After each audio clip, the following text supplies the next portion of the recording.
It's been a rough start for Dreamstar Toys. They promised heavily modernized aerial bots that constantly crash-landed into quality control issues and breakages. So many collectors received broken figures that some even advised not to buy from them again.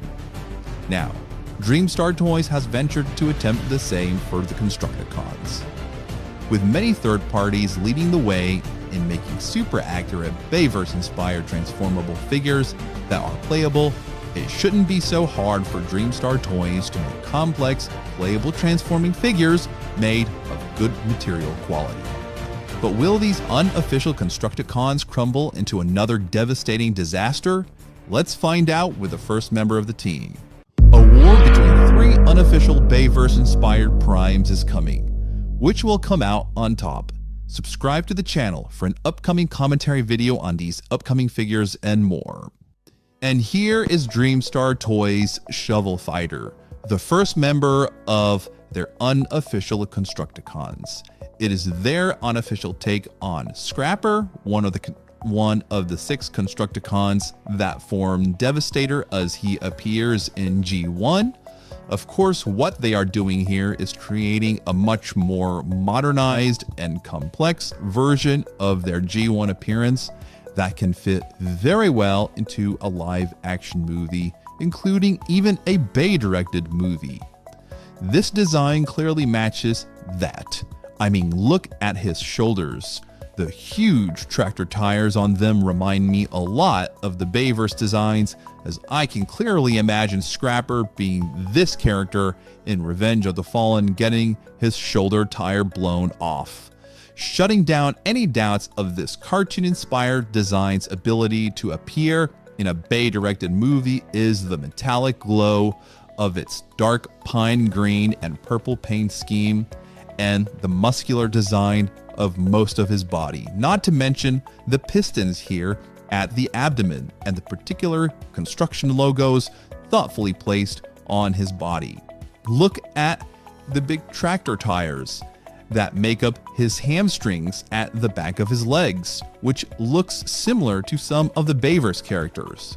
This is not to say that the robot design is perfect. Other reviewers have complained about the back kibble and how it's poorly designed.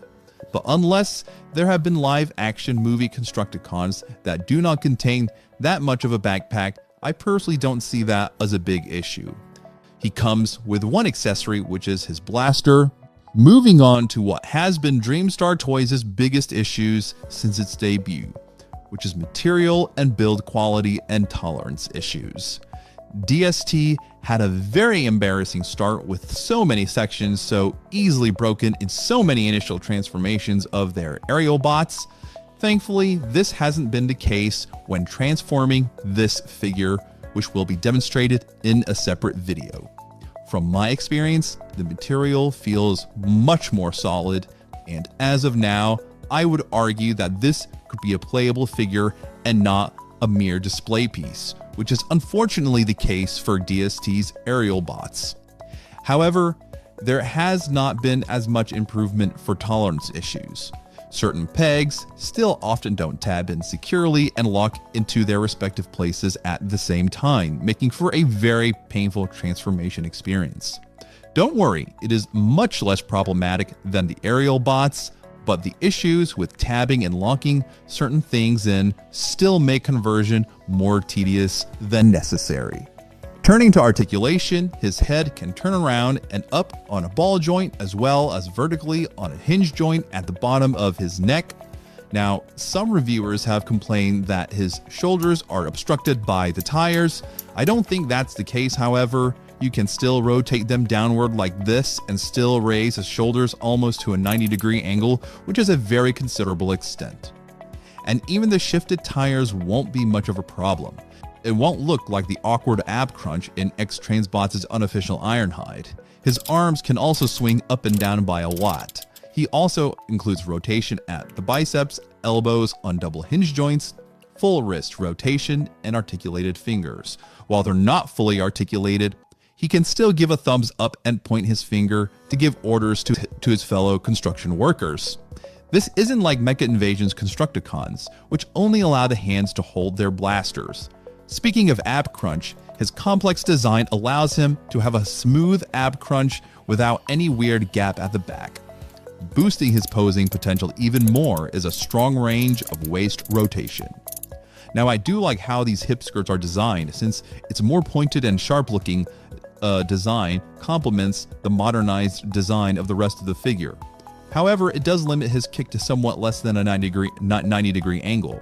His leg can kick back the full 90, his knees are on double hinge joints, which still allow him to bend at a full 90 and stand full on straight, even with the other pieces resulting from a more complex design, such as the kneecap that needs to stay tapped in.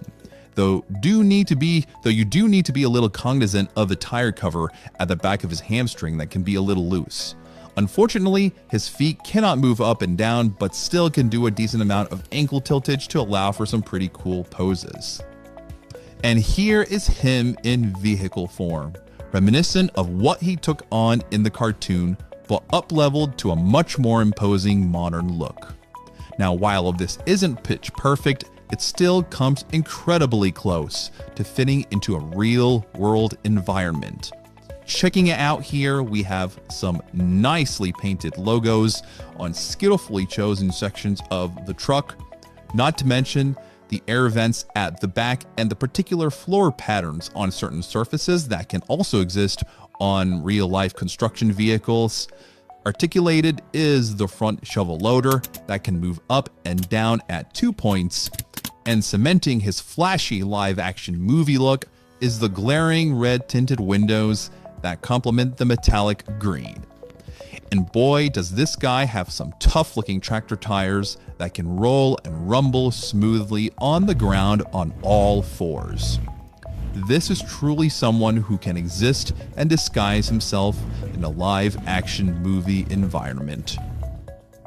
And that is Dreamstar Toys Shovel Fighter. Overall, they have made significant and badly needed improvements from their unofficial aerial bots. The aesthetic looks excellent as expected for a live action movie worthy cartoon based figure. The material feels a lot more solid and immune to breakages, which crash landed the experiences of many collectors with their aerial bots. But the same problems from that line still linger. I personally found transformation to be fun, but tolerance issues at multiple points of connection make for a very painful experience.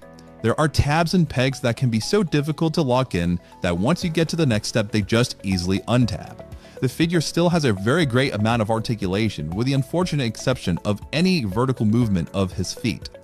But from all of this, Dreamstar Toys has finally delivered what should have been their aerial bots, a playable cartoon-based figure worthy of appearing in a tense live-action movie scene. Despite this, Dreamstar Toys still has serious work to do. Other third parties have made much more complex transforming figures that have a little more articulation and don't suffer as much tolerance issues as this one.